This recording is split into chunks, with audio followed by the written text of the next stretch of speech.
Olá! Sejam muito bem-vindos a mais um programa ICP Responde, o programa feito por vocês. E temos conosco para responder as suas perguntas o nosso professor pastor Antônio Fonseca. Tudo bom, professor? Tudo bem, Janaína, graças a Deus. E antes da pergunta de hoje, já vou pedindo para você deixar aqui o seu joinha, dar um toque no sininho e se inscrever no nosso canal. Assim você vai receber todas as nossas notificações. E não esqueça, se você quiser enviar a sua pergunta, é só mandar um e-mail para teologia@icp.com.br. Vamos ficar muito felizes em te ajudar. E a pergunta de hoje veio de Nádia Amaral de Jesus, de Salvador, Bahia. A Nádia pergunta se é pecado deixar meu filho participar da festa junina da escola. O que você nos diz, professor? Janaína, a pergunta da Nádia ela é muito importante. Para responder a sua pergunta, Nádia, primeiro nós precisamos entender o que é uma festa religiosa e o que é folclore. Esta diferença ela é fundamental para responder a sua pergunta. Nós sabemos que os católicos têm por tradição, no mês de junho, comemorar o dia de São João e outros santos. Isto faz parte da tradição religiosa católica. E nós precisamos respeitar os católicos, as suas festividades. Os católicos são pessoas de bem. Eu mesmo conheço muitos católicos, convivo com eles sem problema algum. Bom, voltando, festa religiosa é uma coisa. Como eu disse, no caso da festa de São João, que acontece no mês de junho. E o que é folclore, Nádia? Folclore é um conjunto de manifestações da cultura popular que são típicas de um determinado povo.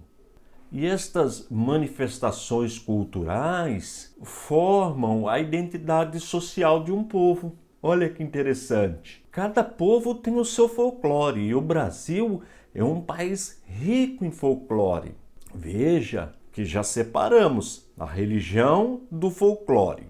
E nas escolas, como o nosso estado é um estado laico, ou seja, a religião é separada do estado, as escolas, quando realizam estas festas do mês de junho, Nádia, são festas folclóricas. E no folclore entra danças, músicas. No caso da festa junina, a música caipira, a dança de quadrilha. As crianças normalmente vão com roupinhas típicas desta festa popular. Também tem os alimentos tradicionais desta época, a pipoca, bolo de milho, enfim. A escola desenvolve um cardápio, alimentação dentro deste folclore, que é diferente de uma festa religiosa, até porque, como eu disse, a escola não pode desenvolver esse trabalho porque o Estado é laico. Olha que interessante.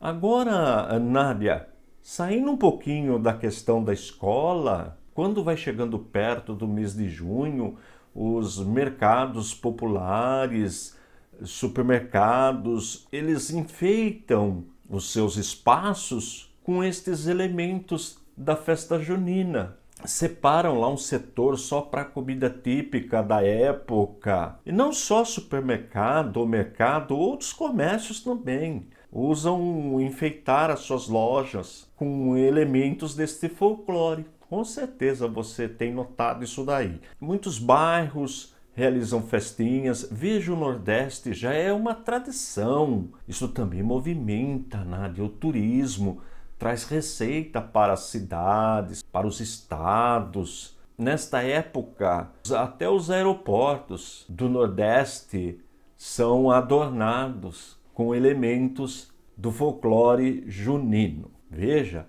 que até agora não envolveu a religião. Tem também a religião, como eu disse, os católicos têm lá os seus cultos, desenvolvem todo um trabalho nesta área. Interessante que entre nós evangélicos, muitas igrejas evangélicas realizam festinhas nesta época aí com o folclore. Uma certa ocasião visitei uma igreja, fui convidado para ministrar, era nesta época, e lá eles estavam com estas comidas típicas e toda a arrecadação da venda dos alimentos típicos foi para a obra missionária. Foi uma estratégia que aquele líder adotou. Confesso que eu até comi alguma coisinha, estava uma delícia, interessante. Agora, Nádia, como a nossa instituição, o ICP, é interdenominacional e o nosso ministério foi criado para ajudar a igreja, então nós respeitamos os que concordam e os que não concordam. Existe um texto na Palavra de Deus que eu quero até ler para você. Ele se encontra na primeira carta que Paulo escreveu aos Coríntios, no capítulo 8. Quando nós examinamos o contexto da época, os pagãos, eles ofereciam animais para os ídolos, sacrificavam aos ídolos. E uma parte eles faziam os rituais e uma parte que não era utilizada eles levavam para vender nos mercados, nos açougues da época.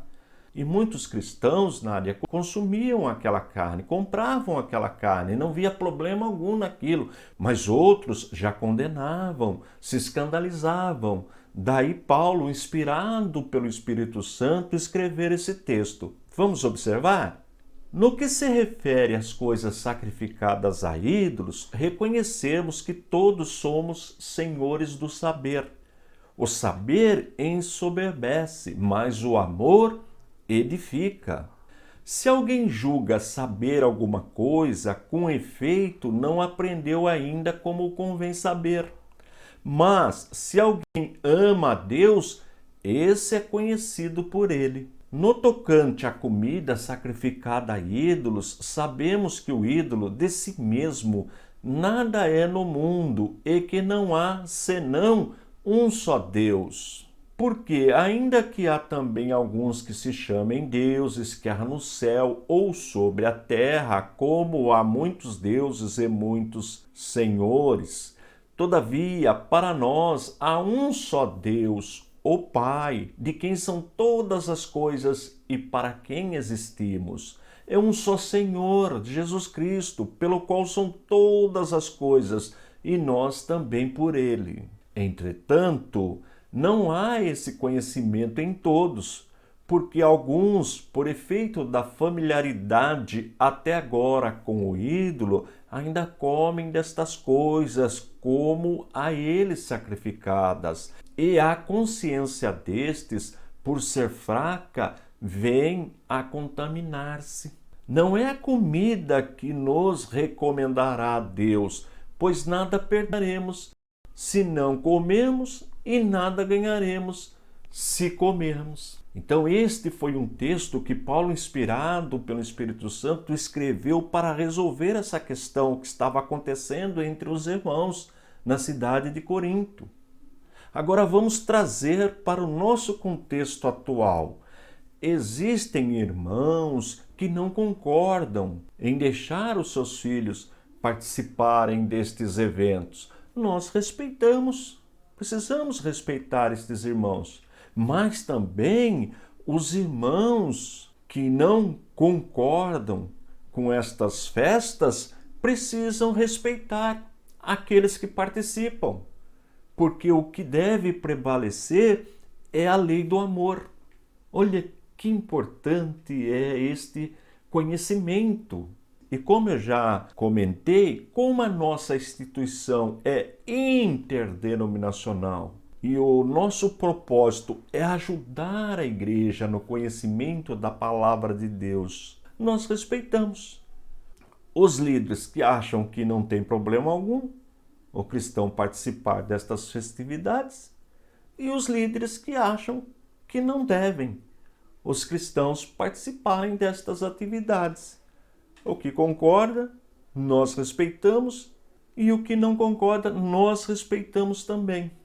O importante é a lei do amor. Essa é a que prevalece. Agora, aqueles que não concordam em deixar os seus filhos participarem destas festinhas na escola, façam uma reflexão para ver se esta restrição não vai trazer consequências para o aprendizado da criança, para o desenvolvimento da criança. Como eu disse, o nosso Estado é laico, portanto, as festinhas que ocorrem nas escolas são folclóricas e não religiosas. Deus abençoe a sua vida, Deus abençoe a todos os que irão assistir este vídeo. E fiquem todos na paz de nosso Senhor e Salvador Jesus Cristo. É com você, Janaína. Muito obrigada, professor!